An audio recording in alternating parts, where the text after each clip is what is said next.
Assalamualaikum warahmatullahi wabarakatuh. Waalaikumsalam. Apa kabar Bapak dan Ibu guru hebat? Perkenalkan, saya Nana Aryana, guru bahasa Inggris SMP di Kabupaten Sukabumi. Pada video ini, saya akan berbagi cerita tentang pengalaman saya melaksanakan pembelajaran berdiferensiasi dengan berbasis digital. Mudah-mudahan cerita dari pengalaman saya ini bisa menjadi inspirasi untuk Bapak Ibu sekalian melaksanakan di tempat masing-masing. Selamat menyaksikan. Pada umumnya, kegiatan pembelajaran saat ini masih berpusat pada guru atau teacher-centered learning, yang salah satu bentuknya adalah penggunaan metode ceramah. Tentu metode seperti ini kurang efektif karena peserta didik kurang dilibatkan dalam kegiatan pembelajaran. Padahal peserta didik memiliki kebutuhan, minat, dan gaya belajar yang berbeda-beda. Tentu mereka tidak bisa disamaratakan perlakuannya oleh guru dalam kegiatan pembelajaran di kelas. Di sisi lain, perkembangan teknologi saat ini sangat pesat dan merambah ke berbagai bidang termasuk pendidikan. Kedua situasi tersebut melahirkan gagasan bagi saya untuk menciptakan suatu kegiatan pembelajaran yang berpusat pada peserta didik dan dapat memenuhi kebutuhan mereka yang beragam dengan menggunakan sumber belajar digital.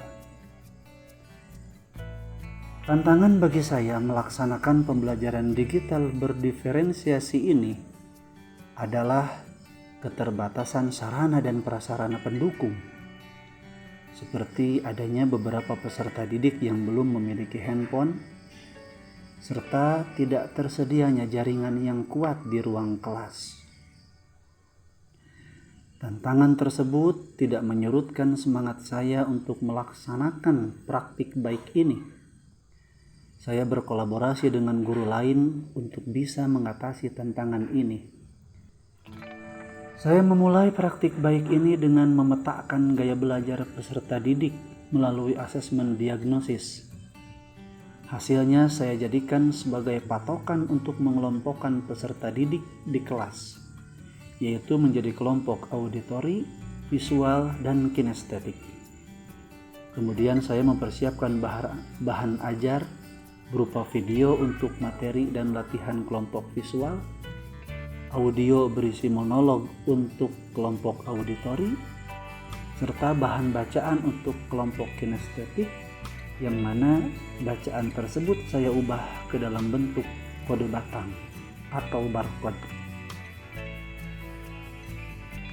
Pada saat pelaksanaan pembelajaran, saya memulai pembelajaran dengan mengondisikan kelas agar siap belajar.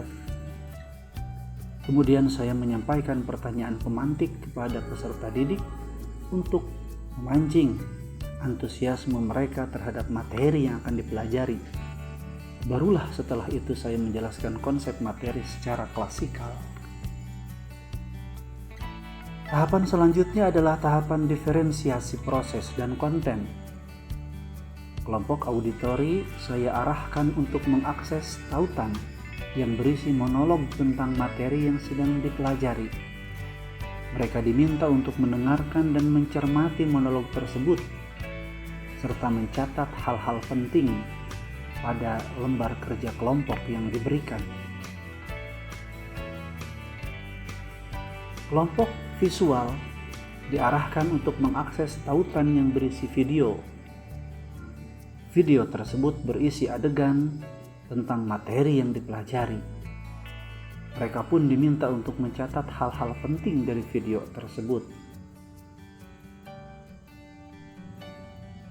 Kelompok kinestetik yang sangat senang bergerak ke sana kemari diarahkan untuk memindai kode batang atau barcode yang saya tempelkan di beberapa bagian kelas, yang mana barcode tersebut berisi bahan bacaan tentang materi yang sedang dipelajari. Kemudian mereka menuliskan hal-hal penting dari bacaan tersebut.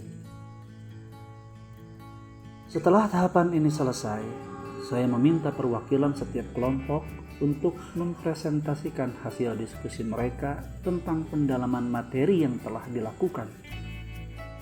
Setiap kelompok yang tampil mendapatkan tanggapan dan apresiasi dari kelompok lain atau dari guru.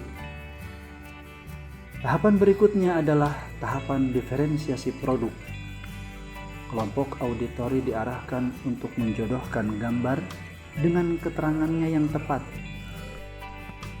dengan cara mendengarkan arahan dari monolog yang mereka akses melalui tautan yang diberikan oleh guru. Kelompok visual mengerjakan tugas dengan mengamati video dan menuliskan jawabannya di lembar kerja kelompok yang diberikan. Kelompok kinestetik diminta untuk memindai beberapa kode batang yang disebar di seluruh bagian kelas, kemudian menuliskan kalimat yang mereka temukan di setiap kode tersebut, lalu menuliskan kalimat tersebut di atas kartu kosong, dan terakhir mereka harus menempelkan kartu tersebut pada objek yang disebutkan dalam tulisan. Pembelajaran digital berdiferensiasi ini terbukti efektif dalam meningkatkan antusiasme peserta didik terhadap pembelajaran dan juga dalam meningkatkan pemahaman mereka terhadap materi yang dipelajari. Bapak mau tanya bagaimana perasaannya belajar barusan? Sangat senang. Kenapa senang? Karena bisa menggunakan handphone dan media sosial yang sangat menarik. Wah, bagus.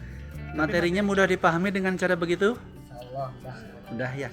Kedepannya bagaimana sarannya? bisa belajar seperti ini lagi, Pak. Oh, lebih sering lagi? Ya. Terima kasih, Randi.